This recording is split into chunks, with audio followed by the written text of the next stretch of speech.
While many nonprofit organizations struggle to make ends meet in today's economy, organizers at others try to raise more money than usual. Faced with an increased demand for services, some need more space and money. A small community center in Allentown called Casa is just one of them. Tempo InDepth's Laura McHugh recently spent a day at Casa and explains why board members have decided to push for expansion. From the outside, 143 West Linden Street resembles many buildings in Allentown's First Ward. But unlike the others, the entire neighborhood can call this one home. Casa means home. It's a very warm word. It has that feel to it, that when you come here, you feel safe and secure. You feel welcomed. For 40 years, the Casa Guadalupe Center has opened its doors to area residents. In a single month today, 4,000 people walk through them seeking food, healthcare, social services, education, and good company. No tienes.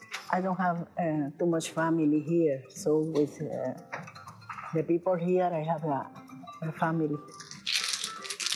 They feel that they're coming to see their friends and their family. This is their family away from home.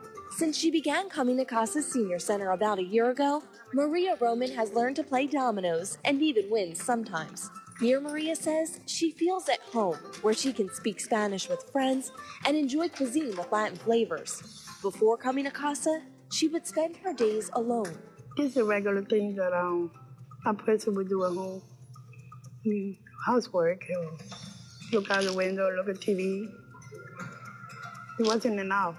Here, seniors spend their day socializing, playing games like dominoes or bingo, but unfortunately, Casa can't accommodate all the seniors from the community that want to attend.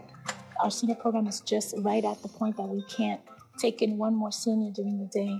We have to schedule them out so that we can have some come in 2 days a week or some come in 3 days a week, because we can't just fit them all in the space that we have. The Senior Center currently accommodates 35 people, but coordinator Kathy Gallardo believes they could easily serve 80 to 100 if they had the space. We could reach out to more people.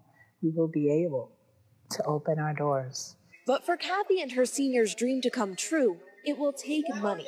In the midst of tight economic times, when many nonprofit organizations can hardly afford to maintain services, Casa's leadership envisions an expansion.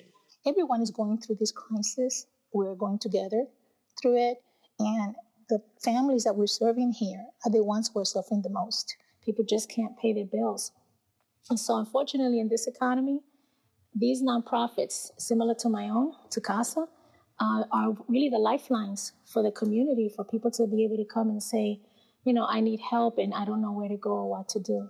With an annual operating budget of $800,000, Casa Guadalupe has managed to avoid cuts. Now board members prepare to launch a $2 million capital campaign to refit this 20,000-square-foot warehouse on loan to them from the Allentown Housing Authority. The only thing we'll have to do is create walls and windows. So it is like a blank slate, and it's perfect in terms of being able to design the space for the programs that we will need. I'm sure some people may think, how could you start a building project in the middle of all this economy and the problems with the economy? But actually, this is probably the best time to start a building project because we know the demand is going to be there for services. Although board members say they will count on large donations from local philanthropists and area businesses, they also plan to reach out to the residents they serve to help achieve their goal $1 at a time.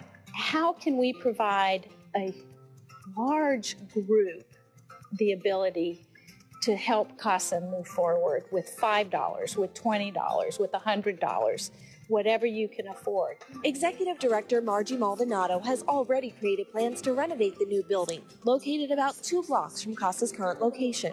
The ground floor will house the Senior Center, and on the main floor, a new federally funded health clinic, a larger nutrition center for low-income women and children, and plenty of classroom space. Space, if we had space, oh my gosh, we would be able to change everything for these kids. Casa Guadalupe's education coordinator hopes that with additional space, the Palante after-school program, which now serves 50 kids, could grow to give 100 or even 200 students a safe place to go when school lets out. We do provide meals for the students. We do provide an atmosphere of safety.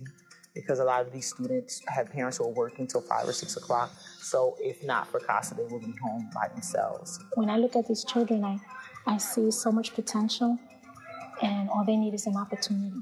And all they need is someone to say, you can do this, and you have the potential and the ability. And so I want to see it as a house of dreams that come true for many people. For the kids, seniors, and all the patrons that make this community center a family, Casa organizers hope the community will give them a new place to call home. For Tempo InDepth, I'm Laura McHugh reporting. Home is something that means so much to each of us. One of the things I admire tremendously about the United States is the giving spirit of our people. Here in eastern Pennsylvania and western New Jersey, I've seen firsthand how whenever there has been a need, you and I always respond. I plan to do what I can to help this current situation. How about you? These days, it's too easy to find an organization in need. We could only spotlight a few this evening. We'd like to encourage you to reach out to your favorite agency and find out how you can make a difference in the lives of others. Together, we can get through these difficult times. We just have to do something. Thanks so much for joining us this evening. We appreciate your time and look forward to seeing you back here again next time. Good night.